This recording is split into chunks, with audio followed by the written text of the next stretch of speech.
Hey everyone, Pete Werner here with your Diz Daily Fix for Tuesday, July 19th, 2016. Here's what's happening today. Disney Pixar's newest film, Finding Dory, is now the highest grossing animated film of all time, at least domestically.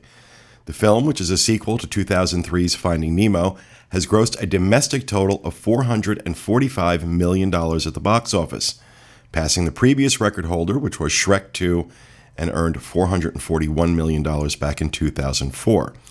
To date, Finding Dory has earned an additional $276 million internationally, bringing its overall total so far to $721 million since it opened in theaters on June 17th.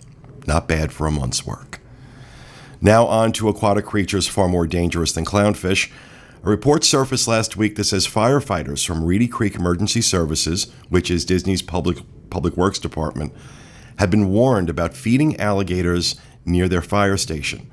This report came to light as the result of a public records request initiated by Sandra Pedicini, who is a reporter for the Orlando Sentinel. Now, the reason this is important is that it sheds more light on the recent tragedy involving the death of 3-year-old Lane Graves last month. As you'll remember, the boy was killed by an alligator at Disney's Grand Floridian Resort.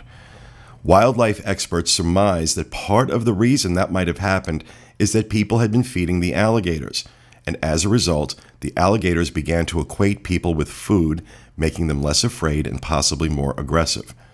Now, I have little doubt this report will figure prominently in the lawsuit that I'm all but certain is being prepared as we speak. Now, Disney responded to that attack by posting ominous warning signs all over property and by erecting rope fences along the beaches at all Disney resorts to help keep people out of the lakes. It now appears that those rope fences are just the first line of defense, as work has commenced at the Grand Floridian on building a rock barrier along the beach. Now, we're hearing that similar work is set to start at other locations around property very soon. Now, I've said it before, and I'll say it again. Stay out of the damn lakes. Now, over on the Diz Today, contributor Liz Ruth gives 5 expert tips for your Disney Cruise Line Alaska vacation, including some money-saving tips on shore excursions, how to dress for a cruise to Alaska, and some advice to help you in getting around in the various ports. Now, as someone who has been on several Alaska cruises, I can give you my best tip. Do it. It's amazing, and it's not just for old people. You'll be surprised. It's unbelievable. Now, over on DizBoards.com today, poster Loris87 has started a thread entitled Baby Wearing on Rides, where she asks for help on which infant carriers people have used while touring the parks. There are lots of very helpful tips being posted on touring Disney with infants, so head over to our theme parks forum and join in the discussion.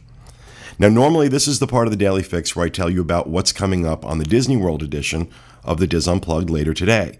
But we're not going to be doing a show today as we are all pulling our hair out, getting ready for our big mega meet here in Walt Disney World this weekend.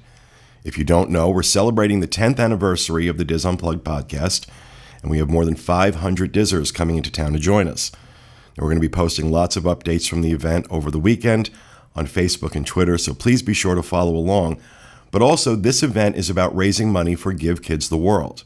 And as part of that, we're going to be holding a silent auction throughout the weekend. And that auction is open to everyone, not just those in attendance.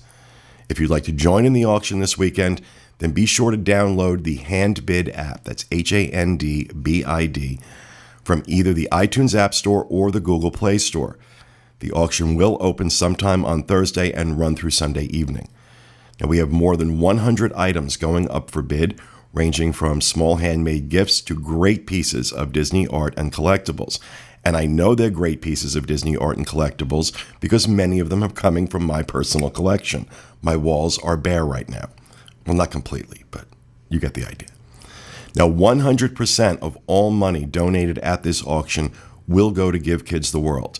And if you're not familiar with Give Kids the World, I strongly suggest head over to their website and take a look at the work they do. It's Give Kids the World, gktw.org. It's an amazing organization.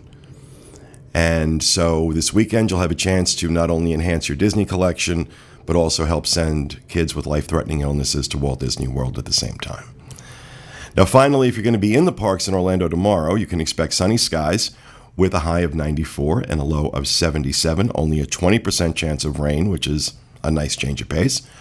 Out in Anaheim, the forecast is calling for partly sunny skies with a high of 92 and a low of 67. And as always, you can find links to all these stories and more on our Daily Fix main page at wdwinfo.com/dailyfix. That will do it for me today. Be sure to join us again tomorrow at noon Eastern for the next installment of the DIS Daily Fix. Have a great day, everybody.